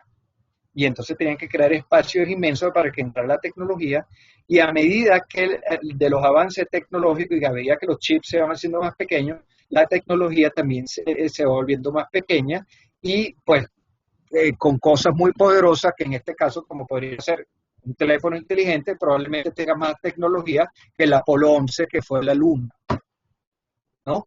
Entonces sí se espera que haya un cambio en equipos tecnológicos y va a haber un matrimonio, podríamos llamarlo, entre todo lo que serían equipos diagnósticos y todo lo que tendría que ver registros de data o registros electrónicos. Porque de alguna manera, pues a medida que se va digitalizando la data, pues esa data puede llegar a un mismo repositorio que podríamos llamar un sistema de información hospitalaria, en el cual vaya dando respuesta y vaya pues también a través de, con todo esto que hemos hablado, pues las computadoras que existen o van a existir en el futuro, se puedan crear algoritmos o patrones sin necesidad de que, vamos a llamarlo, allí el médico esté presente, porque esa es otra cosa que va a ocurrir. A medida que va avanzando la medicina, probablemente el médico no tiene que estar presencial, salvo algunas cosas, porque inclusive puedes operar a distancia. ¿Se va a despersonalizar el médico? Mira, eso es no lo sé, eso es un riesgo que sí existe, eh, porque muchos de los diagnósticos lo van a hacer robots, ¿ok? Entonces, puede existir ese riesgo, pero hay una de las cosas que siempre va a prevalecer, que es la parte pues el ser humano, pues sobre las máquinas, ¿no? Esto es un tema que casi entra, por un lado, a ética y ciencia ficción, pero la idea es que realmente este nuevo muchacho que está estudiando medicina y que va a entrar en todas estas, vamos a llamarlo, estas posibilidades en las cuales de aquí a 50 años pues nos van a ver totalmente obsoletos, pues pueda mantener la misma amor y la misma empatía hacia ese paciente que es otro ser humano.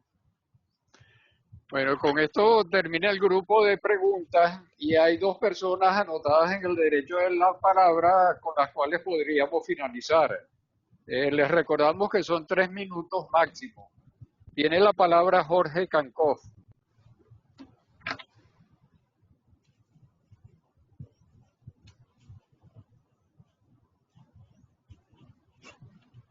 Muy buenas tardes a todos, también al doctor Apuro por la excelente presentación, lo cual nos da una visión mucho más clara de lo que es este virus. Yo tengo dos preguntas, una está relacionada con el COVID y la otra es una inquietud que tengo con relación a la parte de la salud social en Venezuela. Las cifras que se muestran, y esta es mi pregunta específica, no sé si son 100% relacionadas con muertes directamente por el coronavirus, porque es que hemos visto que otras estadísticas no se muestran. Es decir, pareciera que si alguien tuviese un problema coronario o pulmonar, entonces lo asociaran con el coronavirus. Entonces, esa es mi pregunta, si verdaderamente estamos convencidos de que esas muertes son efectivas por el coronavirus. Mi siguiente pregunta es que como yo vi que usted estuvo de presidente en el Hospital Pérez Carreño, yo tuve la oportunidad de trabajar en la comisión reestructuradora del Instituto de los Seguros Sociales como presidente y presentamos una ley de seguridad social en la cual estaba metida la parte de salud. Lamentablemente esta ley no se aprobó porque el Congreso se dedicó a enjuiciar al presidente Pérez y la ley no la aprobaron ni la tomaron en cuenta. Mi pregunta específica, doctora Purua, ¿usted está de acuerdo con la privatización del sistema de salud? Ok. Aquí tengo unas estadísticas de Venezuela. Creo que no es el momento de enseñarlas ahorita.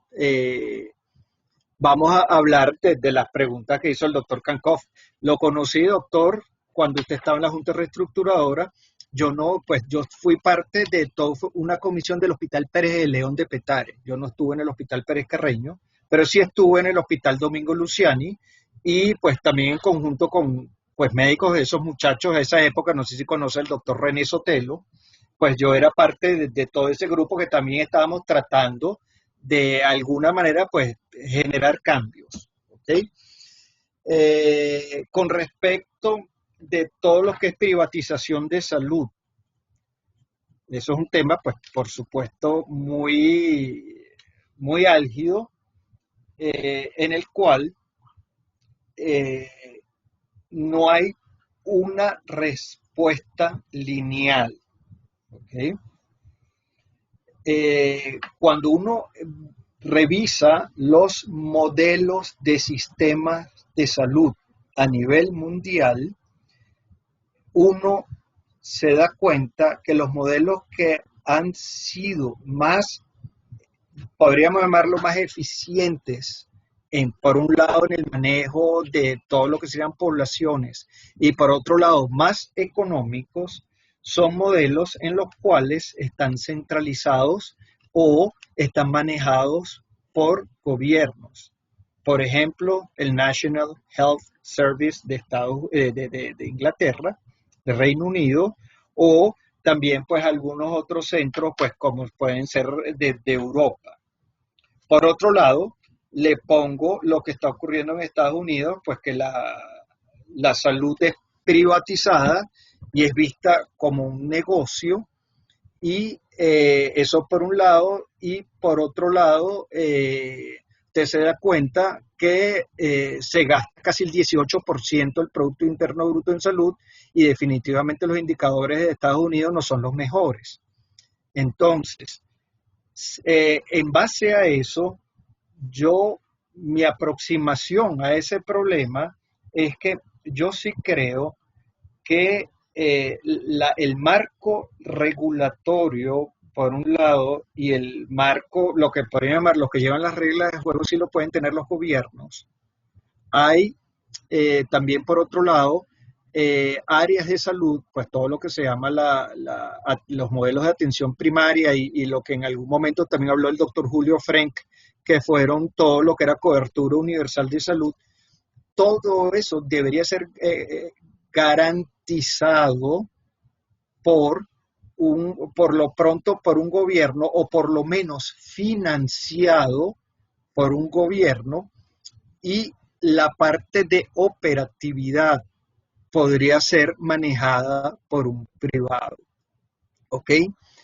Nuevamente, desde el punto de vista ético, pues evidentemente un privado requiere lucro, pero al mismo tiempo me tiene que mantener pues un nivel de calidad alto y al mismo tiempo que tenga accesibilidad. Entonces, ¿cómo lograrlo? Es todo un reto. En consecuencia, las alianzas público-privadas son las que tienen que llegar y tienen que ver cómo se engranan para poder darle respuesta a las poblaciones. Porque definitivamente una de las cosas que está ocurriendo es que los gastos en salud son mucho más elevados que otras pues gastos por otro lado, o que el mismo Producto Interno Bruto de los países. Entonces, sí puede haber un área que se puede privatizar, hay otras áreas que las pueden manejar los estados, si el Estado tiene un modelo que puede financiar y realmente garantizar la financiación de la salud, sí la podría llevar el Estado, sí podría tratar de manejarse que la provisión del servicio de salud sea privado, pero al mismo tiempo el Estado regula y financia algunas partes y el resto se lo dejamos al juego de lo que sería el mercado. Eso sería una aproximación al problema que yo le daría. Como usted sabe, no es lineal y lo importante es que realmente podamos garantizarle salud a todos, ¿sabes? Que haya accesibilidad y que realmente haya calidad. Eso sería lo que yo pondría como puntos muy centrales. Eso por ese lado. Con respecto a las muertes COVID y muertes efectivas COVID, eso también es una pregunta que ha tenido mucha, vamos a llamarlo, mucha discusión, porque parte de lo que se está tratando de hacer es que todo paciente que tenga el diagnóstico positivo de COVID y realmente haya tenido, pues, la muerte o el deceso con ocasión del COVID, es el que se tiene que llevar las estadísticas, a las estadísticas de mortalidad, que también por otro lado, pues un paciente diabético que en este momento pues no haya tenido un buen control, que le haya dado COVID y el COVID desencadenó la muerte, ¿a quién se lo imputa? No es a la diabetes, tiene que ser al COVID, porque la diabetes era un proceso basal. No hay todavía estándares a nivel mundial que nos puedan decir cuál es una u otra y vamos a ver que todo el mundo se maneje por igual. Eso es lo que en este momento está ocurriendo y entonces, pues, por ejemplo, Ecuador también empezó a tener problemas y bajaban y subían las estadísticas porque sacaban una cosa, después eran otras, que sí, etcétera. Pero es un tema que también no es fácil la discusión, no existe una alineación ni estandarización a nivel mundial y sí hay una muerte con ocasión a COVID, debería ser imputada. No sé si le respondí sus preguntas, doctor Kankov. Sí, cómo no, muchas gracias. Muy claro. Bueno, para cerrar este webinario, entonces tiene la palabra Alfredo Gruber y después cerramos. Buenos días, estimado amigo. Excelente presentación, doctora Purva. Realmente yo quedé asombrado con los desarrollos tecnológicos pues a futuro que estamos viendo, la velocidad con que están sucediendo. Pero yo le digo una cosa, a mí me horroriza operarme a distancia con un robot, ¿no? Con todo y yo todavía tengo esa mentalidad de la cercanía, pues, de un médico al que le tenga confianza. Y mucho menos una operación que pueda generarse por un médico en Caracas a un paciente en España. Porque en medio de la operación se va la luz y se volvió el hombre. Entonces, yo veo pues que hay serias limitaciones en cuanto a qué, en cuáles serían los riesgos verdaderos ante una situación como esa, ¿no?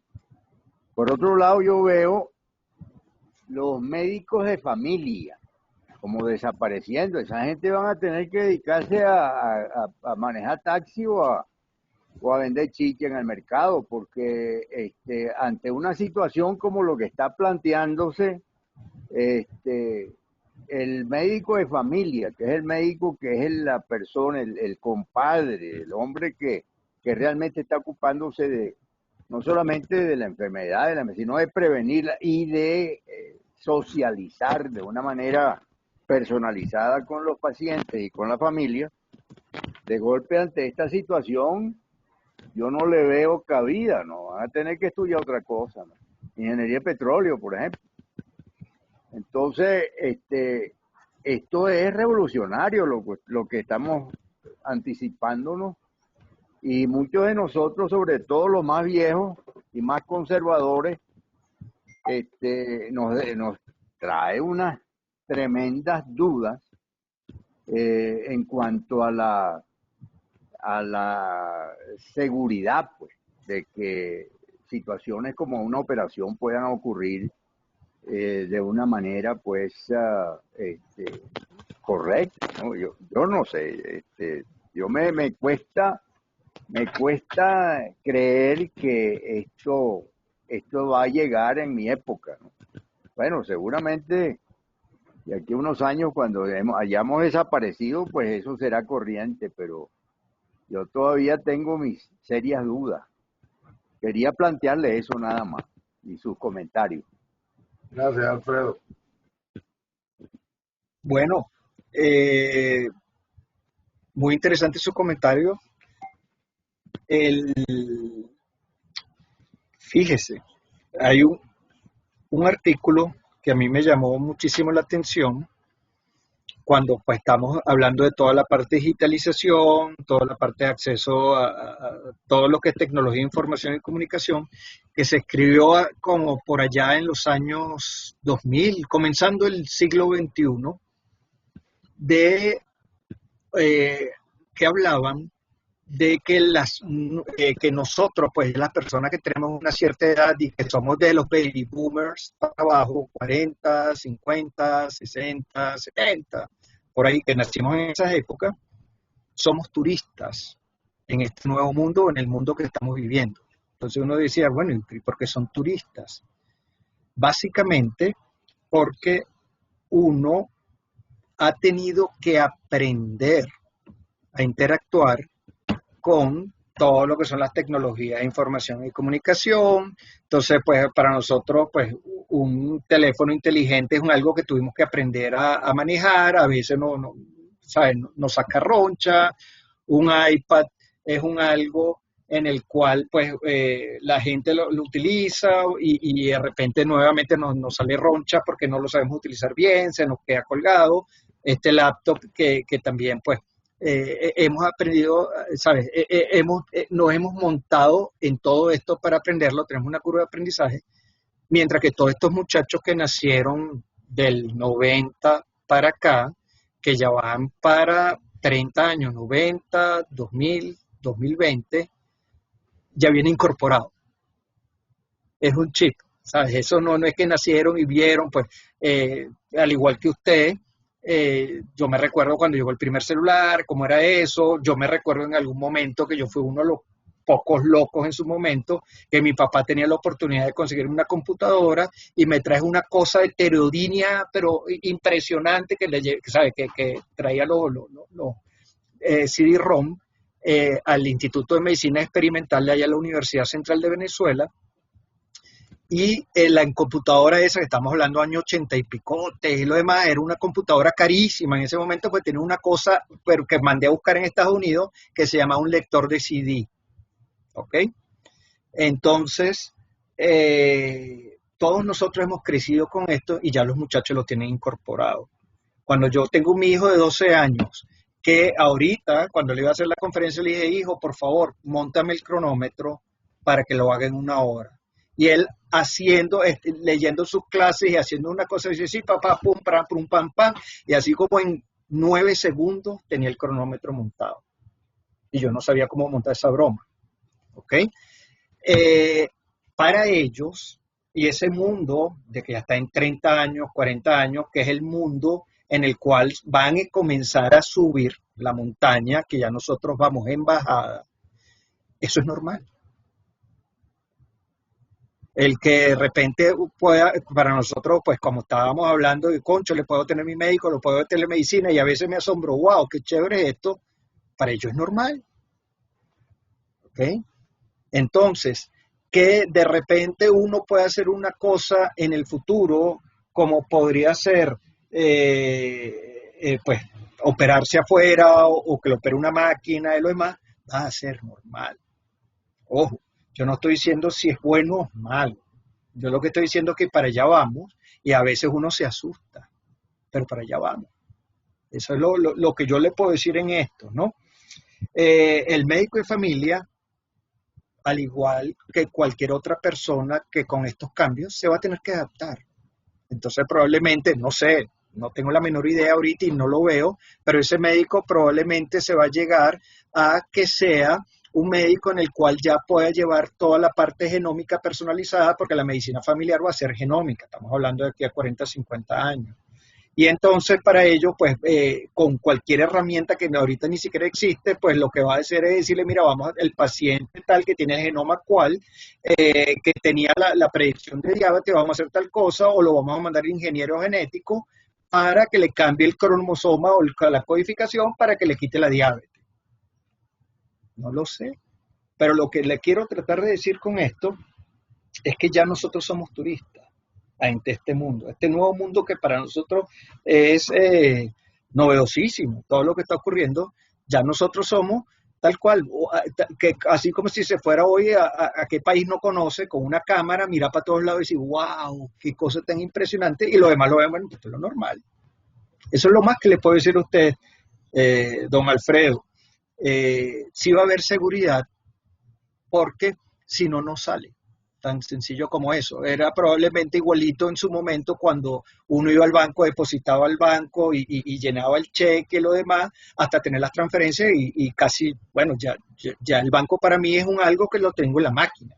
Y yo puedo hacer transferencias tanto en bolívares como en dólares, póngale usted cualquier moneda y uno las puede hacer online y hay seguridad. Entonces, pues va a haber la seguridad suficiente. ¿Que se va la electricidad? Bueno, sí, en Venezuela ahorita es desastroso, pero en Estados Unidos y en el Hospital de Niños de Boston eso no ocurre. Cuando yo estuve allá en algún momento y hice algunas pasantías con ellos no podían entender, o sea, no les entraba en la cabeza que el chofer de la ambulancia estuviera borracho. Eso no les entraba en la cabeza, ¿sabes? Eso no es computable, no es computable, no, ¿sabes? Me miraban así, eso no pasa. O que la ambulancia, el caucho estuviera pinchado. ¿Por qué? Porque ya ellos superaron esas etapas. A nosotros en algún momento en Latinoamérica y sobre todo en nuestro querido país, va a llegar un momento que esto pasará y volveremos a ser lo que éramos antes, no yendo el pasado, hacia el futuro. Seremos mejores con las personas que tendremos y llegarán personas pues que querrán estar acá. Pero sí va a haber cambios, sí va a haber miedo, y no es que yo esté feliz, yo también no sé lo que va a pasar, me quedo a veces maravillado y lo único que me quedo es expectante, tratando de no ponerle emociones, pero va a ocurrir. Y entonces lo que uno tiene que estar es totalmente permeable para entender que va a haber cambio. Eso sería mi reflexión final.